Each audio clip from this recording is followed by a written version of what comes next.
মাছের কনজাম্পশন অর্থাৎ oxygen consumption রেটটা হচ্ছে দেখেন এক এক মাছের এক এক ধরনের হয়, অর্থাৎ সাইজের উপর ডিপেন্ড করে। মোটামুটি যে মাছগুলো আমরা এই পরিবহন করি মোটামুটি 0.3 থেকে 0.5 মিলিগ্রাম পার লিটার অক্সিজেন দেয়। মানে মাছগুলোকে যদি না খেলায় মানে কি হয়, আপনি যদি মাছকে যদি খেলাতে হবে জাল দিয়েই খেলাতে হবে একমাত্র, কারণ ওরাও তো বন্ধু আছে। একটা মাছ একটা ধরা পড়লে একটা মাছ কেমন ধরা পড়লি বল, আমি পালিয়ে গেলাম দেখলি, ওদের তো গল্প হয়। আপনি জানেন ওদের গল্প হয় না, কেউ বলেছে হতেই পারে যে ভাই তুই ধরা পড়ে গেলি দেখলি, আমি কেমন পালিয়ে গেলাম।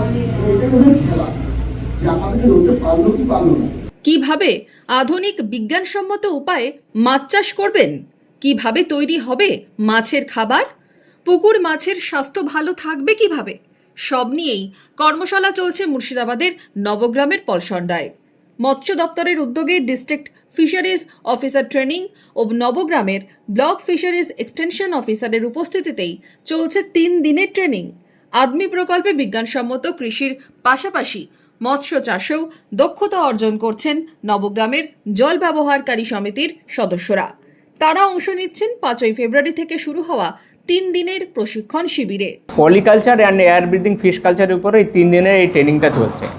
আমাদের মোটামুটি এটা গত অর্থবছরের ট্রেনিং ছিল, কিন্তু এবছরও চলছে আর কি, ঠিক আছে। তো মোটামুটি এখানকার লোকাল যে ফার্মাররা আছে, ঠিক আছে, যাদের পুকুর আছে তাদেরই বেসিক্যালি ট্রেনিং দেওয়া হলো 30 জনকে ফার্মার। এই ট্রেনিংটা পেয়ে এরা আশা করি যথেষ্ট উপকৃত হবে এবং ছোট ছোট যে পুকুর আছে বা সেই পুকুরগুলোতে কিভাবে এরা এয়ার ব্রিদিং ফিশ কালচার করবে তার উপরই বেসিক্যালি ট্রেনিংটা হলো। এই প্রশিক্ষণ নিয়ে মৎস্য চাষে উন্নতি করবেন জল ব্যবহারকারী সমিতির সদস্যরা, আশাবাদী সরকারি আধিকারিকরা। আমাদের যে বৈজ্ঞানিক চিন্তাভাবনা এবং আমাদের চাষিদের যে এক্সপিরিয়েন্স অর্থাৎ অভিজ্ঞতা একসঙ্গে মিলিতভাবে যদি সেই জিনিসটাকে আমরা মাঠে নামাতে পারি এবং সেই জায়গায় সেভাবে চাষ করতে পারি, তাহলে চাষটা আমাদের বৃদ্ধি পাবে। তাতে আমাদের মেইন লক্ষ্য হচ্ছে আমাদের চাষিদের আর্থিকভাবে যতটা পারা যায় তাদেরকে সফলতার জায়গায় নিয়ে যাওয়া, তাদের আর্থিক উপার্জনটা বাড়ানো যায় সেদিকটা আমাদের নজর দেওয়া।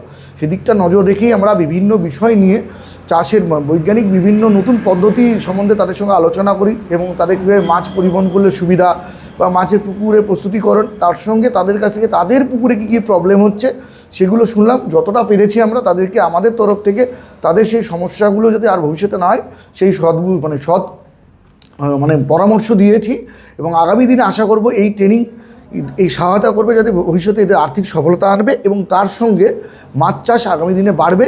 প্রশিক্ষণ নিয়ে খুশি জল ব্যবহারকারী সমিতির সদস্যরাও। এই ট্রেনিংয়ে আমরা বিজ্ঞানভিত্তিক কীভাবে মাছ চাষ করতে পারি সেই বিষয়ে আলোচনা নিলাম। আগামী দিনে এই বিজ্ঞানভিত্তিক আমরা মাছ চাষ করব। সকলেই চাইছেন মাছ চাষে হোক নতুন বিজ্ঞানসম্মত প্রযুক্তির ব্যবহার। এই প্রশিক্ষণের ফলে বাড়বে দক্ষতা, আসবে লাভ।